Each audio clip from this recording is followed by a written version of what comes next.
This is Batley Town Hall, where my father started work. Father George William Broadhead started work in 1908 at the age of 14.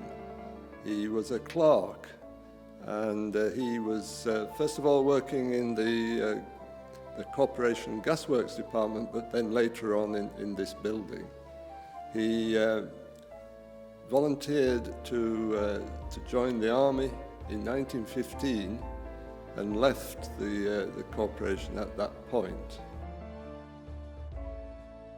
He was one of 8 children, 5 girls and 3 boys.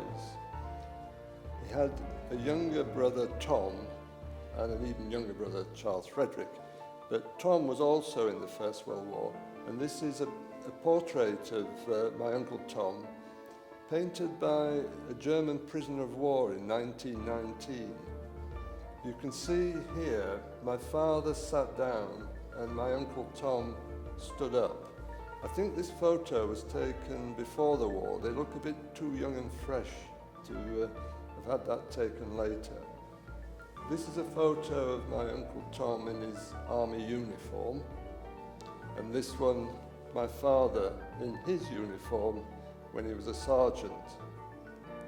Apart from the photographs and the diary, we don't have a great deal, but there is a small New Testament Bible which my father had. It's quite well worn and battered, so I guess he would have had it with him. It just has his name and address inside it, and I know that he did go to church regularly when he was in France.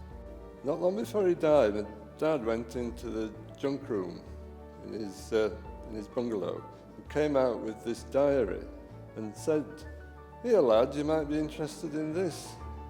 And I never knew it existed, and it's proved to be a wonderful thing to have, the most precious thing you could have.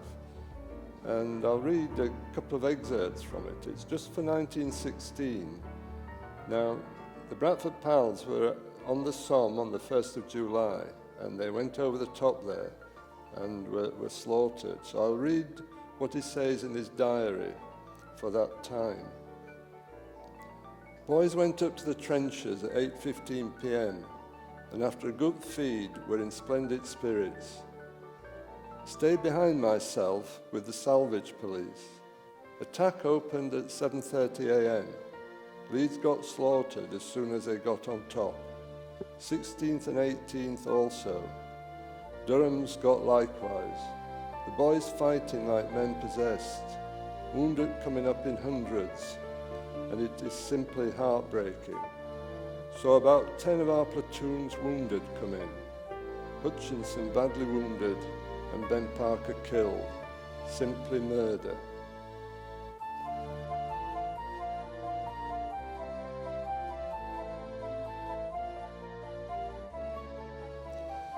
My father was in the Bradford Pals, which was a local battalion, and in his diary he mentioned several names of his friends and people he was acquainted with.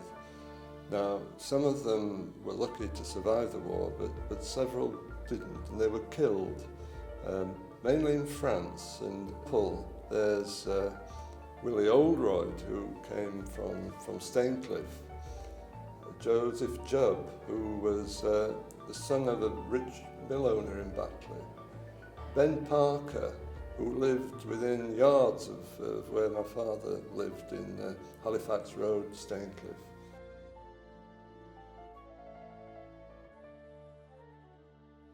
When he returned, he'd spent the intervening years in the army, in the war, then in France, where he'd married and worked for the Imperial War Graves Commission. He was divorced and in 1936 and came back to work in the town hall, a gap of 22 years. He came back and worked in the housing department as a housing clerk. After a few years, he was obviously well-liked and successful, and he met my mother, who worked across the marketplace in Batley Library. And in 1941, they were married, They married at the Zion Church, which is at the bottom of the marketplace. I was born in 1945. My twin sister and I were born in 1945. I think he was one of those people who was obviously affected badly by the war, and he'd lost his friends. He'd seen dreadful things, but he didn't allow them to get those experiences to get in his way.